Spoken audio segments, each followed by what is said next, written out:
사실 1997년 우리 그 위기를 겪기 전까지만 하더라도 우리나라 경제가 상당히 좋았습니다. 그때처럼 좋을 때가 또 있었을까 싶을 정도로. 그런데 동남아부터 시작한 특히 태국에서 발생한 그런 외환위기가 쓰나미처럼 쫙 몰려오는데 그때 우리나라도 외환보유고가 거의 이 바닥이었고 금고가 텅텅 비다 보니까 한국 니네 좀 불안한데 돈 갚아. 이게 여기저기서 밀려오다 보니까 그때 당시 그 김우중 회장이 정경련 회장이었는데 네네. 김대중 정권은 들어섰을 때 정경련 회장하고 상당히 그 가깝게 지냈었어요. 되게 두껍다 들었어요. 그때 김우중 회장이 금모으기를 합시다. 그게 김우중 회장 아이디어에서 나온 거예요. 이 금모으기 운동이 이제 1907년에 대한제국의 이제 국채보상 운동을 이제 계승한 걸로 이제 보통 알려져 있는데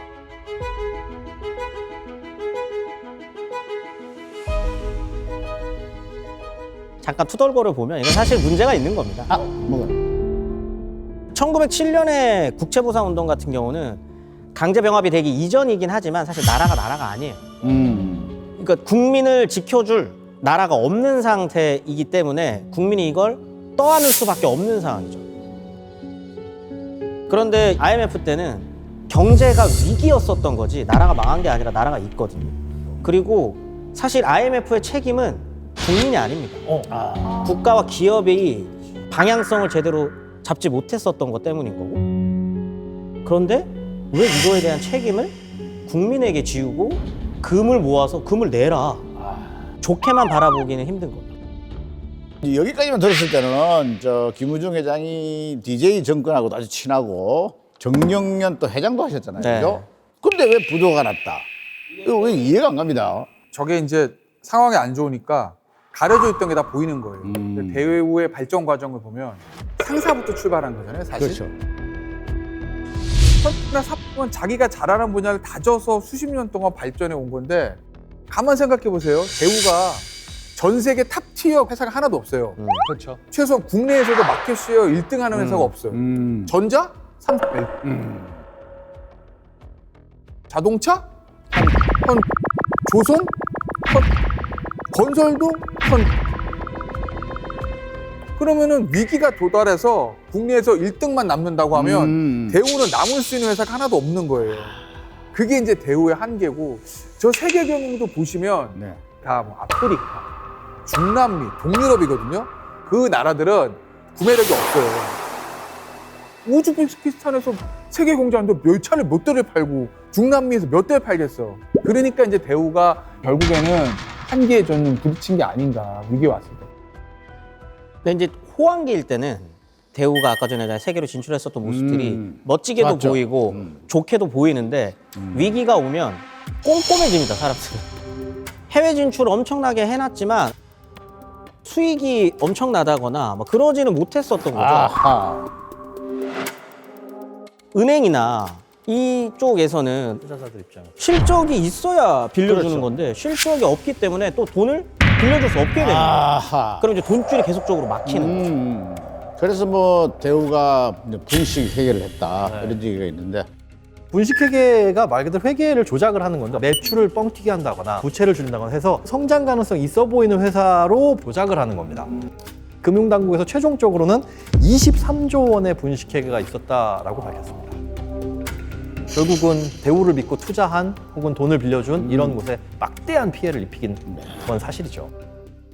그럼 대우그룹이 이제 해체가 된 지도 벌써 25년이 지났어요, 그죠? 대우그룹 해체에 대해서도 뭐 그때와 다른 또 새로운 시각으로 바라보시는 분들도 있더라고요. 네, 맞습니다.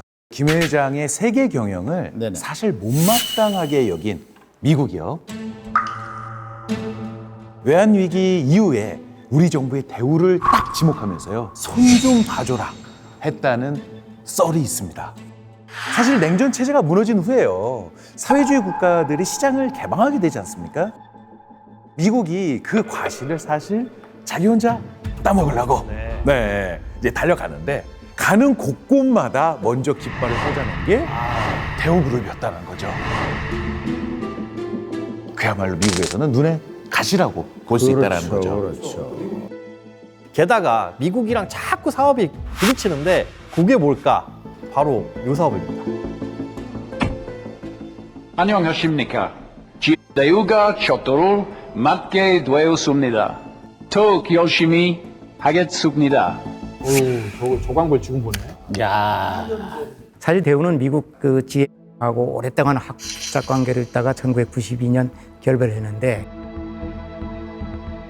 3년 후에 폴란드에서 한번 경쟁하면서 GM하고 사이가 안 좋아졌고 그때 당시 GM은 세계적인 회사거든요. 세계 뭐 진짜 1등 회사였는데 조그마한 대우하고 붙어서 졌다는 이거에 상당히 자존심 상해. 딱 바뀌었네요.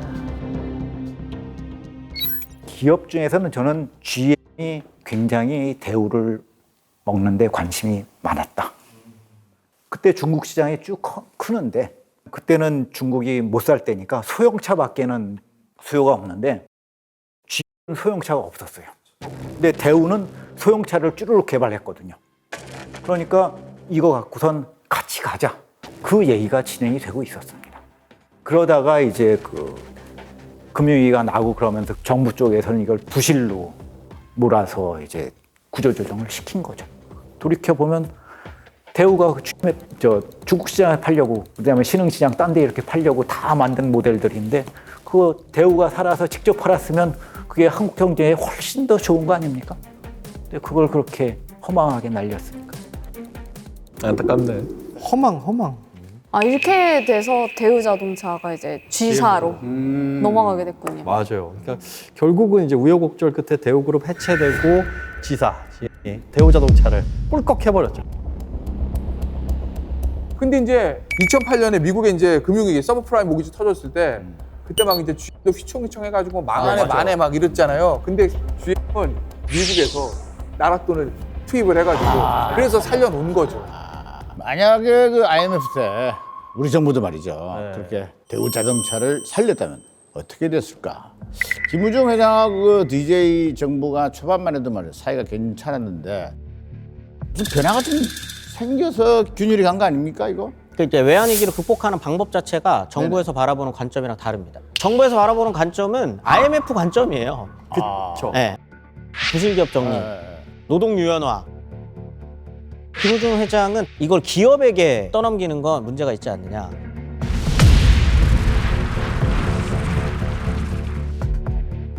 김우중 회장님은 왜 우리 자산을 파느냐? 우리 지금 환율이 지금 뭐 900원 뭐 이런 것들이 막 1,300~400원까지 올라갔으니까 이 환율에서는 우리가 돌을 수출해도 팔 수가 있다. 수출을 적극적으로 하면 우리가 매년 500억 불씩 흑자를 쌓아서 2년 사이에 1,000억 불 쌓으면 바로 IMF 체제에 돌파를 한다. 그때 98년 초에 그 경제 관료들은 한국이 아무리 해도 그때 98년에 무역 흑자가 28억 불밖에 안 난다. 그런데 결과적으로 보면 이 98년에 한국이 430억 불 흑자 냈거든요. 그러니까 김우중 회장님 말이 맞았죠.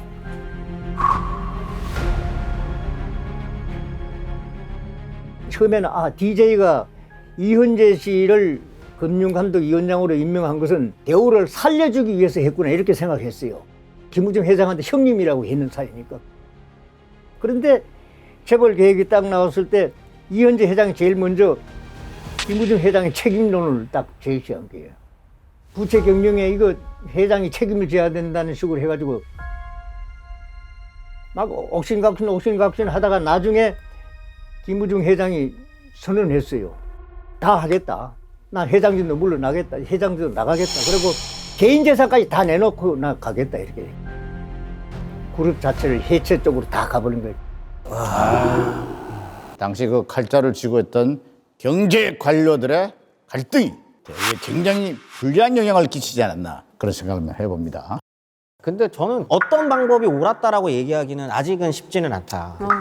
IMF 때 이런 체질 개선이 되지 않았으면 문제를 계속 안고 가는 거예요. 언제 터질지 모르는 폭탄. 시한폭탄을 계속 안으면서 가는 방법밖에 없었습니다. 근데 그거를 한번 뜯어고치는 시기였었다고 생각이 좀 들고. 그래요. 이런 이제 우여곡절을 겪고 결국 이제 외환위기의 파고를 끝내 넘지 못했죠. 네네. 그러면 1999년 사실상 그 그룹은 해체됩니다.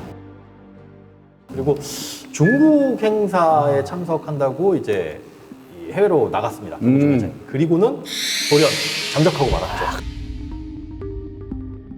그래서 김 회장에 대한 체포영장이 드디어 발부됩니다. 아하. 인터폴에 요청이 돼서요. 아이고. 해외 도피 중인 김 회장의 적색 수배까지 내려지게 됩니다. 그래서 당시 프랑스에 있다고 알려진 김 회장을 잡으러요. 우리나라에서 체포 결사단이 프랑스까지 건너가게 되는 일이 벌어지고 맙니다.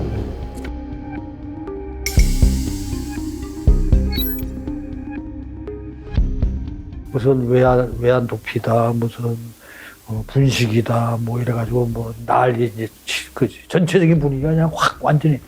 그래서 들어오실 찬스를 버리신 거야. 그래서 그 후에 한두 번 들어오시려고 했는데 이쪽에서 들어오지 말아라, 뭐 그렇지 않았나 싶어요. 난 뭐 근데 추측이에요. 물어보진 않았지만.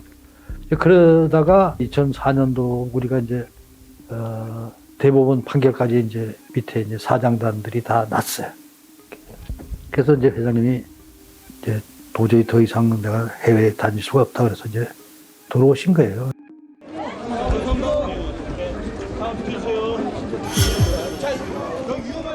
국민들에게 하고 싶은 한 말씀만 좀 해주세요.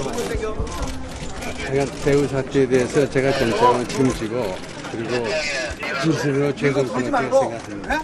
자, 이제 갑시다. 갑시다. 자, 갑시다. 전 세계로 호령하던 기업인이 불과 7, 8년 만에 네, 참 마음이 좀 씁쓸하지 않았나라는 생각이 듭니다. 들어오자마자 검찰이 체포해서 바로 이제 검찰청으로 갔고요. 네네. 당연히 구속 기소가 됐고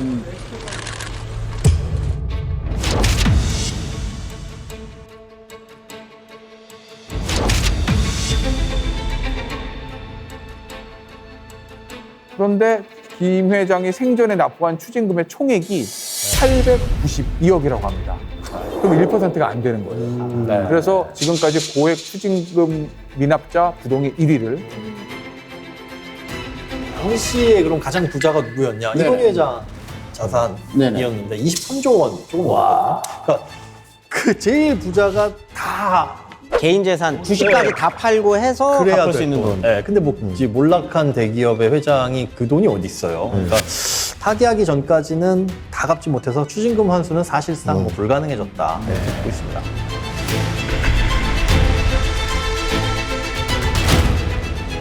이제 어쨌든 그런 이제 우여곡절 맞아가지고 대우그룹이라는 거는 사실 그때 해체가 사실상 됐지만 네네. 대우가 사라진 건 아닙니다. 그렇죠. 대우의 브랜드 파워는 여전히 있어요. 대우라는 상표권도 지금 한 3,500여 건이 남아 있다고 해요.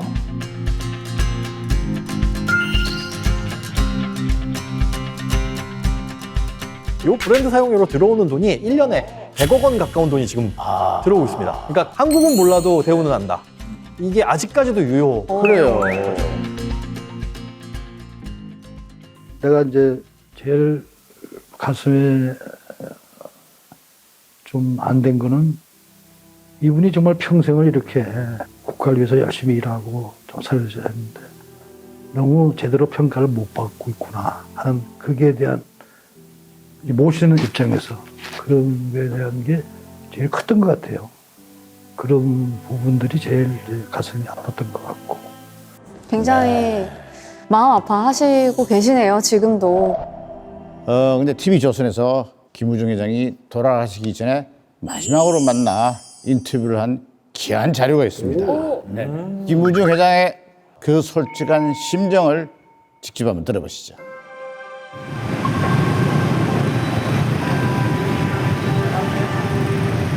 그리고 여기서 뭐 봐야 만나면 영어하고 한국에 내가 시장사를 했는데 같은 걸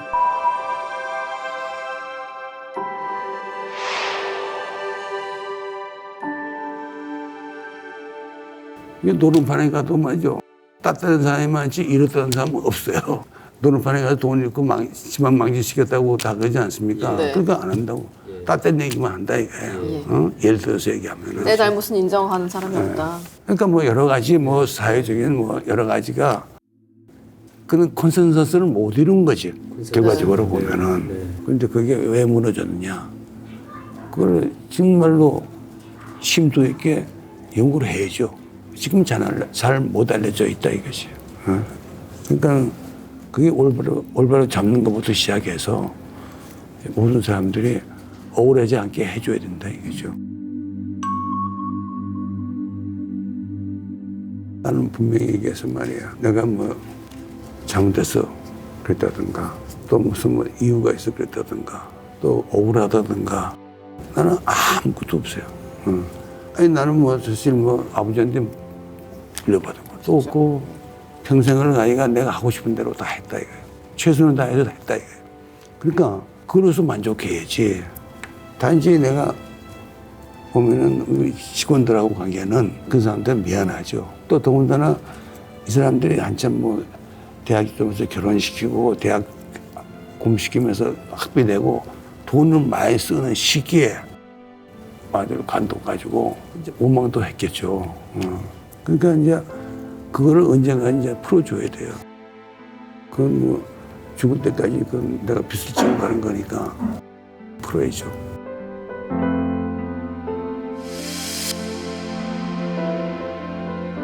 내가 생각에는 전부 없어지지는 않겠죠.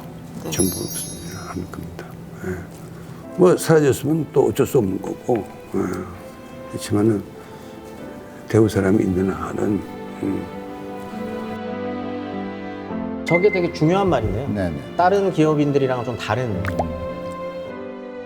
그 김우중 회장은 말년에 치매에 걸려서 돌아가셨거든요. 정의자 여사의 자서전 보면 1,000만 원만 2천만 원만 달라고 그 딸이 그 왜 그렇게 물어봤냐라고 했을 때 사업을 다시 해보고 싶다.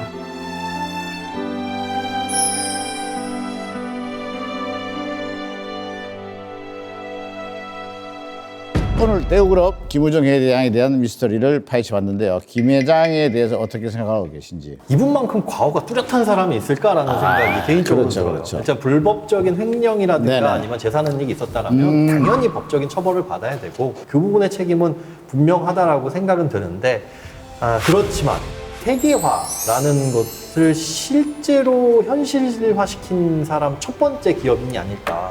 우리나라의 세계화를 주도한 전무후무한 기업인이 아닐까. 이것도 저는 부정할 수 없는 사실이라고 그렇습니다. 모든 사람들마다 공과는 다 있습니다. 하지만 이들 기업인들이 있었기 때문에 대한민국 지금까지 우리 어떤 경제를 세계인들과 함께 이렇게 호흡할 수 있는 근간을 만들었다는 사실을 우리는 꼭 기억해야 된다라는 것들을 오늘 그래. 많이 느낄 수 있었습니다.